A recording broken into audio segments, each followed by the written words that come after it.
Today in the show, Real Madrid issues a strict ultimatum to Vinícius Júnior as Arsenal prepares a crazy transfer for the Brazilian. Meanwhile, PSG seals a $50 million deal for Maghnes Akliouche, and Mohamed Salah receives a lucrative offer from Turkey. We talk about all this and much more right now. Maghnes Akliouche is one step away from an official move to PSG, as the club has fully agreed all final details for the transfer of the 24-year-old Monaco attacking midfielder for €50 million. The player has agreed terms on a long-term contract running through June 2031, with a medical examination scheduled for next week. In parallel, official talks have opened for the signing of 21-year-old Ajax Belgian winger Mika Götze, for whom around €60 million is being asked. The footballer himself has already given his consent to the move and stands ready to accept personal terms, so those in the capital feel highly optimistic about successfully closing this transaction. Entering the market simultaneously for two distinct performers forms part of a large-scale overhaul of the attacking line conducted by head coach Luis Enrique.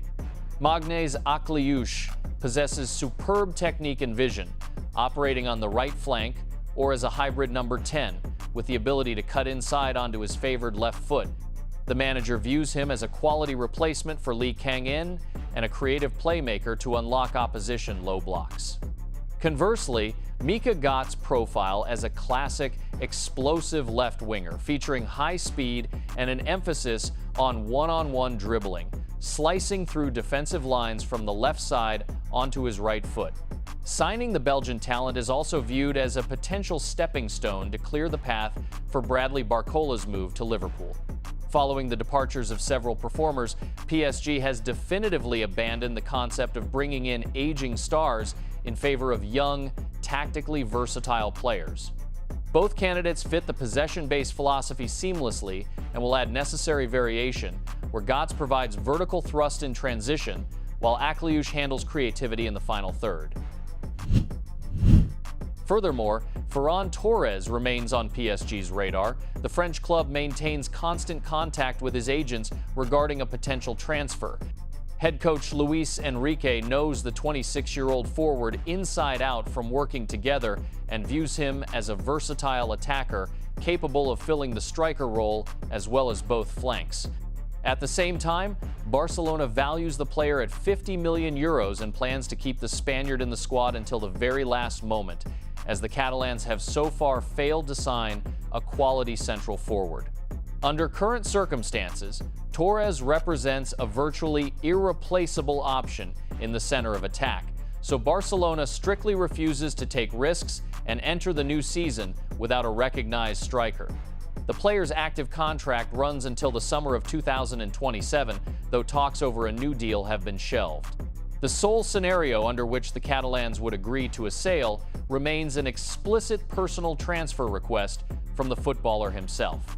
If Ferran Torres personally requests a departure, Barcelona will agree to let him go for €50 million. However, in that event, management will be forced to urgently enter the market to find a replacement striker. Meanwhile, PSG stands ready to dispatch an official offer immediately as soon as the Spaniard gives the final green light for a move to Paris. Vinícius Júnior faces a harsh ultimatum from the Real hierarchy as contract renewal talks, which have dragged on for over a year and a half, hit a financial dead end. The offered €20 million net per year represents a firm take-it-or-leave-it proposal that management views as a strict red line to preserve dressing room balance. The 26-year-old Brazilian's active deal expires in the summer of 2027, so Florentino Pérez strictly refuses to enter a new season with the risk of losing the player for free and stands ready to place him on the transfer list as early as this August. The main obstacle between the parties became a special signing-on bonus for a new contract, which the club fundamentally never pays to active squad members. Vinícius Júnior's camp demands an overall financial package pushing €30 million per year, anchoring to the income of Kylian Mbappé, who alongside a base salary of €15 million received an astronomical signing bonus of €100 million for joining as a free agent. However, those in Madrid strictly refuse to make such concessions to avoid establishing a dangerous precedent that would prompt other dressing room leaders to use identical pressure tactics in negotiations. Meanwhile, the arrival of Yan Diomande grants manager Jose Mourinho a quality alternative on the attacking flank and removes dependence on the Brazilian, stripping his camp of leverage.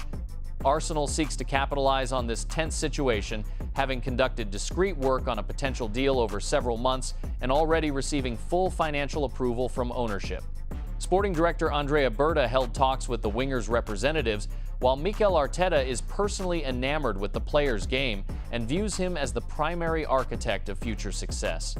The London club hierarchy is ready to make an exception to their wage structure and cover a substantial signing-on bonus, believing this transfer would represent the biggest statement since signing Mesut Ozil in 2013. In London, they are convinced that the Brazilian's arrival would elevate the club's brand to new heights and make the player the face of the entire Premier League. In turn, Bruno Guimarães is one step away from a move to Arsenal, as the Londoners maintain constant contact with the player's agents and remain fully engaged in the negotiation process with Newcastle. The 28-year-old midfielder himself made it crystal clear to management that he seeks to join the London project, which he views as ideal for his career path. The parties have held a full agreement regarding personal terms for a long time, so the player gave his consent in principle to the transfer and awaits a final deal between the clubs. Former Newcastle manager Eddie Howe stepped down with the understanding that the club would ultimately sell their captain. Arsenal expressed a readiness to lay out a sum in the region of 70 to 80 million pounds sterling for the Brazilian midfielder. Meanwhile, head coach Matthias Gisel plans to hold a personal conversation with the midfielder during their preseason camp in Spain to attempt to convince him to remain with the team. Despite the absence of officially signed paperwork at this moment, talks remain at a very advanced stage, with a new round of direct contacts between the parties expected shortly. Mykhailo Mudryk officially returns to the Chelsea squad, having received clearance to return to the pitch after the FA and WADA completely closed the Ukrainian's doping case. The suspension, which lasted nearly 20 months due to meldonium detected in December 2024, was lifted thanks to confirmation of no intentional ingestion alongside updated technical standards from regulators. The footballer has already flown out to Hong Kong to join Chelsea during their preseason tour and be immediately available for match action. During his forced absence, the situation in Chelsea's attacking line underwent substantial changes. Christopher Nkunku was sold to Milan, Alejandro Garnacho came and went, and the primary recognized left winger is currently Jamie Gittins.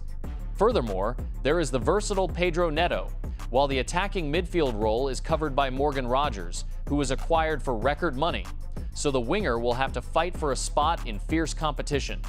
Mudryk's contract runs through June 2031, so management views him as a rotation option with the opportunity to gradually recover match fitness. Xabi Alonso commented on the player's return and backed him. "We are happy for Mudryk, and we want him to be part of the squad. Probably we are not able to understand what we've been through in these moments. He has our total support." The coaching staff intends to gradually integrate the Ukrainian through preseason fixtures to gauge his rhythm and physical readiness. The long-term deal allows Chelsea to avoid rushing into radical decisions and grant Mykhailo time to return to peak condition. The player's return to action adds attacking variation ahead of the Premier League kickoff. Chelsea is also letting another performer move on, as Trevoh Chalobah finds himself one step away from a move to Como, with the London and Italian clubs at the final stage of finalizing a €30 million deal. The financial package includes compensation and bonus payments, while the defender himself fully agreed personal terms on a 5-year contract through June 2031 several days ago. Currently, the footballer awaits final authorization from Chelsea to fly out for his medical.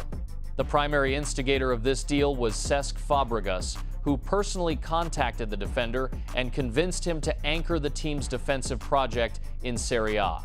For Chelsea, selling their academy product represents a profitable move, as the €30 million fee is recorded on financial statements as pure profit. Chalobah receives a guaranteed leadership role in the defensive line, while Cesc Fabregas secures a quality performer with rich Premier League experience. Official completion of the deal and document signing are expected shortly. Mohamed Salah reacted positively to an official offer from Trabzonspor and is currently holding final consultations with his family before making a definitive decision. The club board offered the 34-year-old forward a 2-year contract with a wage of €17 million per year, significantly outbidding Beşiktaş, where he was offered €10 million. As the player holds free agent status following the end of his spell with Liverpool, club representatives are negotiating directly with his camp. The proposed salary makes this deal one of the most lucrative for the forward in Europe, while comfortable living conditions and guaranteed superstar status would allow him to maintain optimal form for the Egypt national team. For Trabzonspor itself, signing a global superstar of this caliber represents an opportunity to expand into new markets, attract sponsors, and challenge the giants Galatasaray, Fenerbahce, and Beşiktaş. However, negotiations with Turkish club representatives often carry specific nuances, and a deal could stall over financial guarantees and tax structures. In parallel, suitors from Saudi Arabia and MLS remain in the running, where signing-on bonuses exceed the offers of Turkish clubs multiple times over. The saga's final outcome depends on whether the footballer favors the Trabzonspor option or waits for offers from other leagues.